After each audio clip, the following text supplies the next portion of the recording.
Hello and welcome to this week's episode of It's Just Racing. I'm Jim. And I'm Jim. And we're here to talk about racing. As usual, I'm going to start off with Supercross, even though chronologically I shouldn't. It's just how I work. A quick injury update. Last week, Eli Tomac sprained his ankle in qualifying. Raced throughout the night, but was in obvious pain. Found out this week he wasn't racing on a sprained ankle. He actually broke his leg. So he raced all last weekend on a broken leg. He is out for the year. Tell me these guys aren't tough. And he's an old guy too. He's what, 31? Something like that. I don't know. This week's Supercross is in Arlington, Texas. So we're back to the West Coast for the 250 guys. It's also another Triple Crown event, so 3 shorter feature races for each group. Start off with the 250s. In race 1, Jordan Smith took the lead, made a mistake, gave it up, got the lead back, made a mistake in the whoops, crashed out hard. He landed on the face of one of the whoops. Found out later that he has a few broken ribs and punctured a lung, but he plans to be back for the next race in 2 weeks. Tell me these guys aren't tough. I'm not sure how that's going to go with 2 weeks of rest, but he was pretty aggressive. He was certainly making it a show to watch. He was. So, winning race 1, Hayden Deegan, Cody Schock was second, and Michael Moseman rounded out the podium. Moving on to race 2, Cole Davies crashed hard in turn 1. He was able to continue. Hayden Deegan was in a class of his own. He was just flying. Started off mid-pack, passed everybody, and passed Moseman on the last lap to take the win in race 2.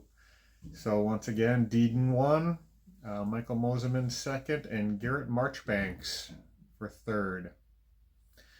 Race 3, Cole Davies recovered from his race 2 crash and won it. Pretty uneventful race.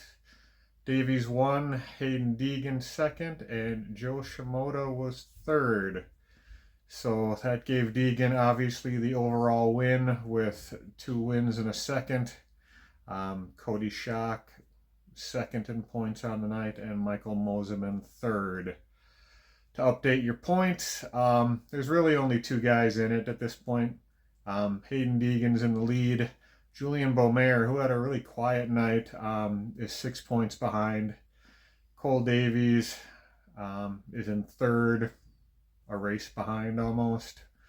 Joe Shimoda, and then Jordan Smith and Cody Schock are tied for 5th in points in the 250s.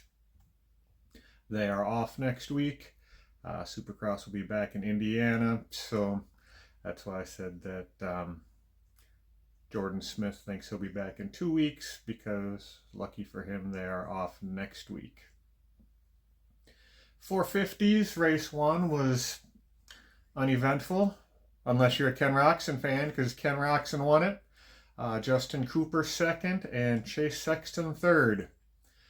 Now, you may remember me talking about Chase Sexton, I don't know if it was last week or the week before. Should be pretty much every week. Kid's fast, but he's in his own head.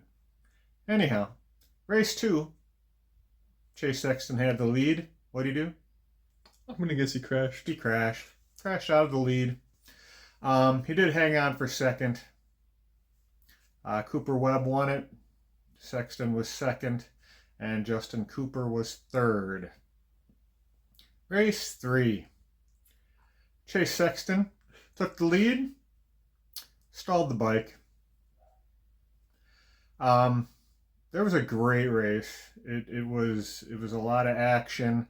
Up in front, top 3-4 guys. It was probably the best race of the year in my opinion. And then Chase Sexton. He was running second. Would have clinched the overall win if he just would have hung around in second, but he didn't. He hit Cooper Webb's rear tire, crashed himself out. And yeah, Cooper Webb won it. Jason Anderson second. Ken Roczen was third. You know, I was kind of surprised that Sexton crashed that second time. I mean, it was the last lap. It was kind of a kamikaze move. I mean, I would have thought he would have had a little more situational awareness with that, knowing he didn't need the win. He doesn't seem to have much awareness at all. The dude's wreckers or checkers. It's crazy. If he could just mentally grow, he would be phenomenal. I mean, I think he realized it afterwards. You saw him just sitting on the track. He looked pretty upset with himself.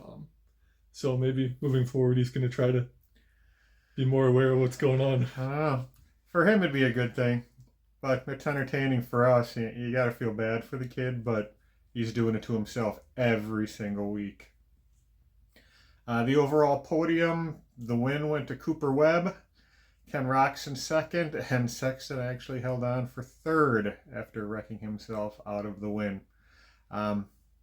Overall points right now, Cooper Webb's in first, Sexton is in second, Roczen's third, and then Anderson and Stewart are both like 30 points behind Jason Anderson and Malcolm Stewart in fourth and fifth.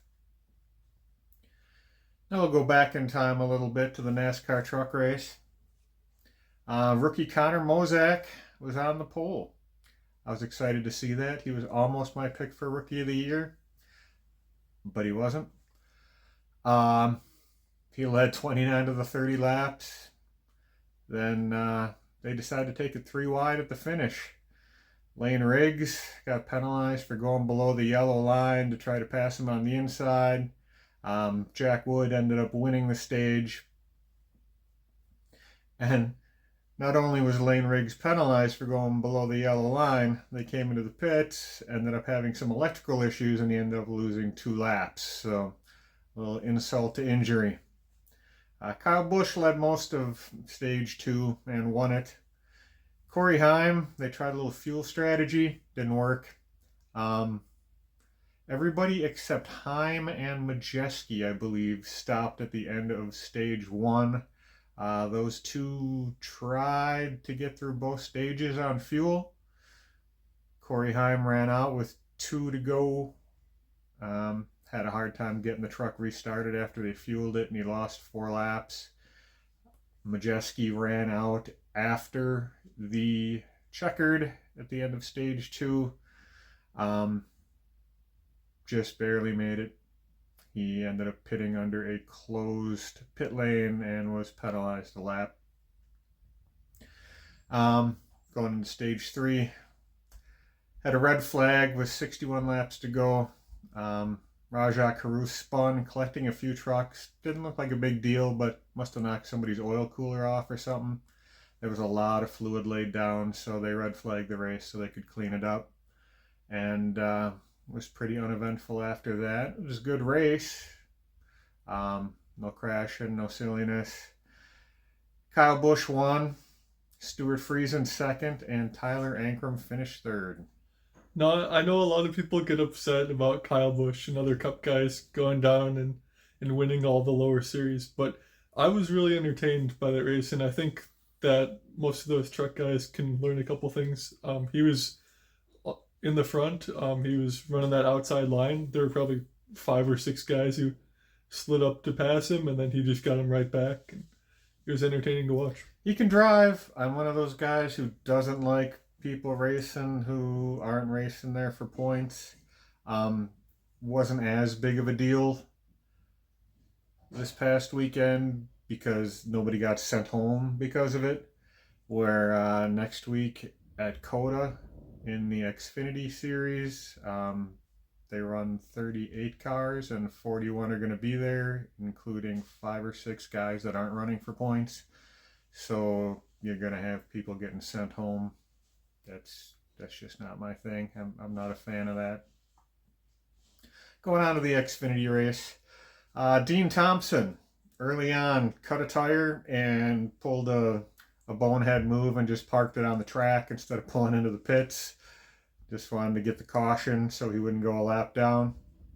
So they held him for a lap, and he went a lap down anyway and just looked like an idiot for it. Good call on NASCAR's part. I probably would have held him for 2 because he would have went down a lap anyway. So get him for 2, 1 for trying to get the caution, and the second one as your punishment for it. Austin Hill continued his dominance. He's won every stage this year. He won both stage 1 and stage 2. So of the 4 stages this year, he's won all 4. Obviously has a lot to do with restrictor plate racing. The RCR cars, they've got it figured out. So it was some good racing. It's fun to watch. I know a lot of people complain about the new Atlanta, but it was some good racing both in the truck race and the Xfinity race. 21 laps to go in the race. Nick Sanchez got loose and wrecked Sam Mayer, which is a bummer. Sam was running top 5 all day long, was just running a good race. They spun down and collected Anthony Alfredo and your boy Connor Zilic. Just barely got Zilic. But it peeled the door open on the passenger side. Not a big deal. They taped the door back on, but it didn't hold for long. And about 10 laps to go, the tape let loose and the foam came back out and had a precaution there. So tape lasted about 11 laps. I know you noted when we were watching the race that they didn't seem to be applying the tape properly. I didn't catch that. Yeah, during the pit stop, they just kind of slapped it on there, and they didn't really make sure it stayed on. They just went and changed the tires. I was hoping they'd go back and secure it a little better, but I guess they didn't. Obviously not. And then there was a last lap crash on the backstretch, collecting a bunch of cars. Austin Hill hung on for the win. Justin Allgaier second, and Eric Almirola finished third. Which was really weird to me because those guys are all old, and I say that as an old person, but I mean the youngest one was Austin Hill, who's 30. Allgaier's 38. Eric Almirola's 40. So I mean the average of the top 3 was 36 years old in a developmental series. Just weird for me, but it is what it is, and that was the Xfinity race. On Sunday, we had the Cup race, but before that, we do have a penalty to talk about. Chase Briscoe in the 19 was penalized for a modified spoiler at Daytona, and so that was a 100-point penalty, along with 10 playoff points. And so even though the points in the regular season, as they call it, don't matter at all, if he does make it to the playoffs, he'll start on negative 10 points. Also, now, that was pretty slick what they did. Sorry about that. I looked into that a little bit. They're appealing it, of course, because everybody appeals everything. The appeal's going to be sometime in beginning of March. I want to say the 5th. I could be off on the date. What they did, or what happened, was a modification of the base of the spoiler where it mounts to the deck lid. So essentially, what my guess is they just left the bolts a little loose. What NASCAR found was that the holes were oblong, which if you leave the bolts loose over the course of time, with the spoiler collecting air there, the vibrations, it's going to elongate the holes, which is going to allow the spoiler to drop down even a millimeter. Is a big deal, trying to get that spoiler out of the air. So it was a good try. They're not going to win their appeal, I'm sure. There may be, something points-wise, and NASCAR is going to take their money. They might do a little something points-wise, because obviously Briscoe had no idea. Welcome to your first race on a new team and have that happen, but yeah, so that was that. It was a good try, but it didn't work. Well, it's creative at least. That's what NASCAR was born on, was creativity. Moving on to the race. Sorry about that. I interjected a little bit. Got long-winded like I tend to do. The Fords were very strong in the early part of the race. It wasn't until about halfway through that any other manufacturer even led a lap. So Josh Berry won stage one. No, he had a pretty good day. I mean, it was marred a little bit by that last lap wreck. He got unlucky, got it part of, but he had a solid race, all things considered. That's good to see the Wood brothers up front again, too. Last year's winner, Daniel Suarez, struggled a lot early on, and he got involved in a crash that took him out of the race. Now, for some reason, everyone was mad at Carson Hocevar. There were like 3 or 4 different guys they were complaining on the radio. Somebody went up to talk to him after the race. I guess he drives pretty aggressively. I guess he's got a reputation a little bit. But I really didn't see anything too egregious in this race. I thought it was just hard racing. What do you think? I think his history just follows him. He built himself a reputation over the last couple of years. And he looks like a nice guy, but he's an aggressive driver. And I think people don't like that a rookie's coming in and being aggressive with him like that. I didn't really see anything that was way out of hand, but when you build yourself a reputation, people are going to be quick to snap on you. So, got to keep his nose clean for a little while and earn some respect. I saw a little quote from him that said, "We're here to win races, not to be in a boy band." So he better try the boy band out a little bit, or he's not going to win any races. The other guys aren't going to let him. Yeah, you do need some friends out there. Yes, you do. There was one other incident in stage 3.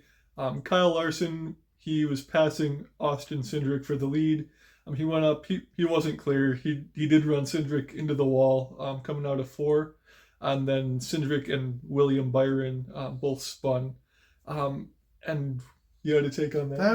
That was all Byron. I mean, yeah, Larson put Cindric into the wall. Very light, but he did. Larson admitted he screwed up. Cindric bounced off the wall and was straight, and I don't know if Byron was just too hard on the gas coming out of the turn, because he came up all the way across and came up the full 3 lines and got Cindric in the door and spun them both out. So, yeah, that was all Byron. I mean, Cindric would have carried on and they would have finished where they finished, but yeah, Byron made a mistake, a little bit too aggressive probably, couldn't get the car turned and just pushed all the way up the track. At the end of the day, you had a 3-way battle in the closing laps for the win, but it was Christopher Bell who got that win and advances into the NASCAR playoffs. And so that's good to see. He had a strong year last year, and he looks to be building on that. Yeah, the Toyotas had a rough start to the year. I was surprised to even see him up there, and all of a sudden he ends up with the win. Moving on to a couple season previews. This week starts the Indycar season in St. Petersburg, Florida. That race, it's been a little, not really chaotic, but it's been unpredictable in the last few years. We've had drivers from 4 different teams win in each of the last 4 years. There are a lot of drivers with different teams, a lot of drivers who were driving last year who don't have a ride this year. So I'll start out with a list of the drivers who do not currently have a ride. They are Linus Lundqvist, Roman Grosjean, Jack Harvey, Pietro Fittipaldi, Augustine Canapino, Tom Blomqvist, and Colin Braun. They do not at the moment have a ride. And then on to the driver changes. There's only a few teams that have stayed the same, Penske, Andretti, those teams. But at McLaren, we've got a couple drivers driving for them now. You've got Siegel and Lundgaard. The Rahal team has picked up Devlin DeFrancesco and rookie Louis Foster. Juncos Hollinger has signed Stingray Robb and Connor Daly. Ed Carpenter Racing now is going with Alexander Rossi and Christian Rasmussen. Dale Coyne Racing has got Rinus VeeKay and rookie Jacob Abel. There's a new team coming across from Formula 2, Prima Racing, with their drivers Robert Schwartzman and Callum Ilott. I'm kind of excited about Prima. Their first foray into Indy, they were really good in F2. I like both drivers. That's gonna be a team that I'll be watching. I will be too. It should be exciting. I mean, Robert Schwartzman, I haven't really seen him race. He's been a Ferrari development driver for a few years. There wasn't really a path to Formula One for him, and so it's good to see him get a chance over in Indy. Two other changes. David Malukas is now driving for AJ Foyt, and Marcus Armstrong will be driving for Meyer Shank. And so that's just about half the field has changed teams. Yeah, you said only two teams stay the same? Yeah, I think that Penske and Andretti. So then, my picks to win, I think that Joseph Newgarden is going to win the race this weekend. He's going to win it all this year. This is Newgarden's year, man. He's got 2 championships. He's a heck of a nice guy. I can say that honestly. He spells his first name wrong, so people think he's foreign, but he's not. He's from Tennessee, I want to say. But yeah, Newgarden's winning the championship this year. He's going to win 5 or 6 races. I think that he probably would have been pretty close for the championship last year, if not for Penske screwing up and getting everybody disqualified when they forgot to take their push to pass button off the dashboard, or the wheel, sorry. So, yep, I'm all in on Joseph Newgarden. You know, I agree with Team Penske, but I'm going to go with a different pick here. I think that Scott McLaughlin, he's been in Indy a couple of years now. He got a couple of wins, and I think that he's going to be a surprise champion. Moving on to the World Endurance Championship, the opening round of the WEC is this week. It's actually a Friday race, and it is the 1,812 kilometers of Qatar. Don't ask me what that is in miles, because I have no idea. Oh, gotta love you and your foreign racing. Well, it's interesting. It's the series where Le Mans is the biggest race they've got, but I think they have 8 rounds. And they've got prototypes and GTs. It's basically IMSA, but in Europe. So it's the what? The 1812 of Qatar? It is. And it's going to be run at the Formula One circuit that's in Doha. So if you're familiar with that track, that's where it'll be.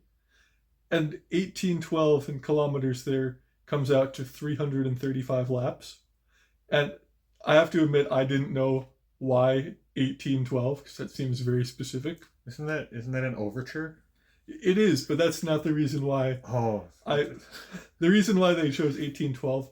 Originally, it was the 6 hours of Qatar, but then they wanted to change it because Qatar's 4th of July, sort of Independence Day, is December 18th, and over in different countries they put the day before the year, so 1812. Everywhere except America, pretty much. Yeah. So it's 1812. 1812. Because their Independence Day is 12/18. Yes. And they do things backwards because they're not America. Gotcha. But so at this race, there's going to be 36 cars entered. It's evenly split. There are 18 hypercars and 18 GTs. There's no LMP2 class here. The track probably isn't big enough to support that many pit stalls, being that it's a Formula One track. But there are 8 different manufacturers with hypercars, so that's exciting because we like to see more manufacturers. Notably, the reason I'm excited about this race, it's the debut of the Aston Martin Valkyrie. The Valkyrie rises. They've got 2 cars. He's been sending me pictures all week. Oh, look at this angle of the Valkyrie. Ooh, look at this car.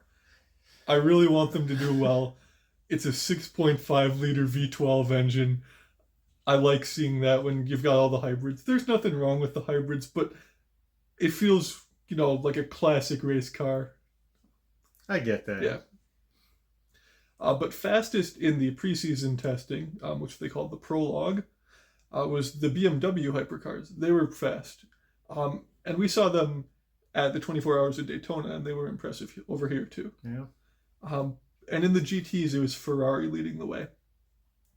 So my picks to win, the overall, I think that the BMW number 15 hypercar is going to get the win. Now that driver lineup, they've got 3 drivers. You have Kevin Magnussen, Dries Vanthoor, and Raffaele Marciello. And those are 3 very good drivers in a car that's got some speed this year. Hey, and I've heard of one of them. Yeah. Old K-Mag. Old Formula One driver there. You say he's probably the worst out of the 3? I think that, yeah, probably I would think he's the number 3 driver on that team. It's a very good lineup they've put together this year. That's about all I know about your world endurance stuff. So I do have 2 picks. I couldn't decide who I think will win in the GT class. My heart says BMW team WRT with Valentino Rossi and Kelvin van der Linde. They did very well at Bathurst in Australia earlier this year. I don't know much about their 3rd driver. His name is Ahmad Al Harthi. I haven't seen him race. I don't know that BMW is going to win both classes. So for that reason, I have also picked the Mercedes AMG Iron Lynx team. And that is a team that used to be a Lamborghini team, and they've just switched manufacturers this year. Their drivers are Matteo Crosoni, Claudio Schiavone, and Matteo Cairoli. So very Italian, but they're driving a Mercedes now. Okay, I have nothing to add. The Mercedes is a nice looking car. Most of them are though, so I have nothing to add on the WEC stuff.